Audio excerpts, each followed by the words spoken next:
You feed your dog. You take care of them. But who are you really in their eyes? A food source, a roommate, or something much deeper, like a parent figure they rely on emotionally? Science says the truth is more complicated than we think, and most owners are shocked by where they actually stand in their dog's mind. You feed them, but do they love you? You feed your dog, so they love you. Simple, right? Let me ask you this. Are you in love with every chef of every restaurant you've ever been to? No? Well then, don't expect your dog to love you just because you provide the nums. Sure, food is important, crucial even. Dogs literally evolved to associate humans with resources. But if you stop there, you're selling your bond short.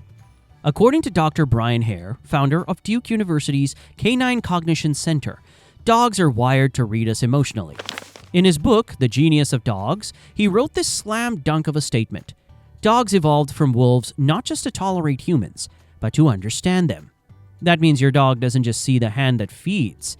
They see the face, the voice, the patterns. They know who you are. And they've filed you under something much more complex than vending machine. Pack leader is a myth, mostly. When it comes to your relationship with your dog, let's talk dominance. In order to ensure respect and love from your dog, you need to be the alpha, right? The boss, the big cheese. For aeons, that's what dog owners have been told. But scientists have been quietly rolling their eyes at this notion for a while now. In his book Dog Sense, canine expert Dr. John Bradshaw explains, the theory that dogs constantly compete for status is based on outdated and flawed studies of captive wolves. Dogs are not wolves, and your home isn't a wild pack. So when your dog rolls on their back, it's not bowing to your supreme rule. They're engaging. You're not their overlord. You're their pal. Trust behavior versus treat behavior. Lots of little habits your dog might have can fall into one of two categories. There's what I'm going to call trust behavior, aka they love and trust. You're like a parent to them. And treat behaviors. The sort of thing that implies their dynamic with you is all about getting as much food as they can. Let's start with the latter. And I want to preface this by saying, these aren't bad behaviors, but they're transactional. They're your dog saying, I know how this works, let's make a deal. Classic examples of transactional behaviors in action include sitting before you even ask, right when you open the fridge, barking near the treat drawer, and nosing your hand when it's snack time. They feel affectionate, like they're bonded with you, but they've seen calories and want to gobble them up. But if your pup pal sees you as more than a food dispenser, they might follow you from room to room, even when there's no food involved, or sleep near you, especially with their back turned. They may present their belly or expose other vulnerable parts of their body, or they may indulge themselves in a few relaxed sighs, or possibly even a few cat-style slow blinks.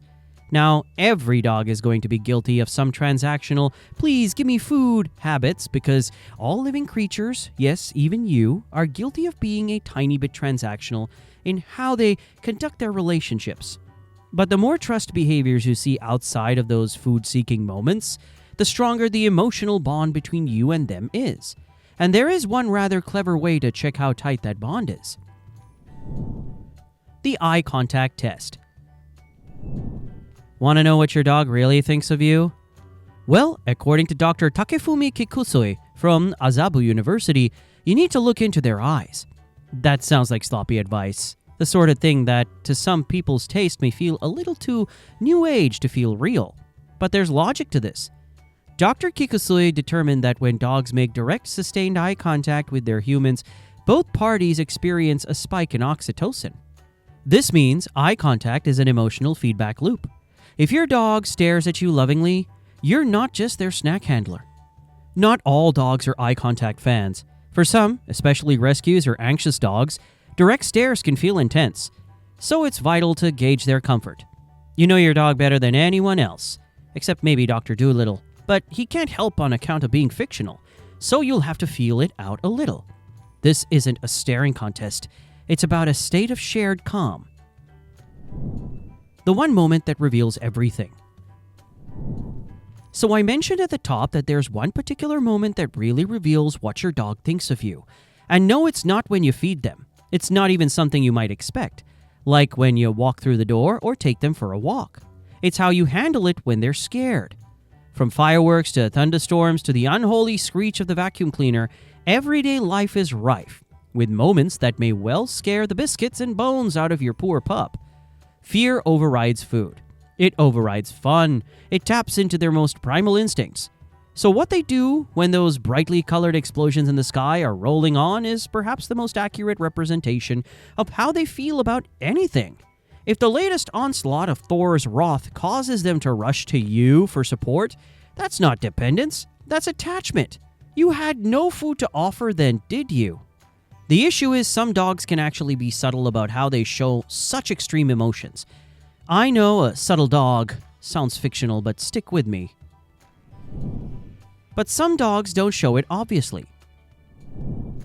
Maybe your dog doesn't turn to you in moments of fear. Maybe your dog doesn't jump on your lap when you come home. Maybe they don't lick your face or follow you to the bathroom. It's easy to fall into the trap of thinking that means they don't love you. But expert alert, Dr. Alexandra Horowitz, author of Inside of a Dog, writes, dogs express affection in subtle ways. Proximity, orientation, shared space. They don't have to be clingy to be devoted. So if you've been worried that your dog might be just not that into you, there are a few less showboaty signs you should keep an eye out for. Do they like being in the same room as you, resting near you, or even just checking in from a distance? Those are all total wins. Ticks in the my dog doesn't just love me for food column. The food test, with a twist.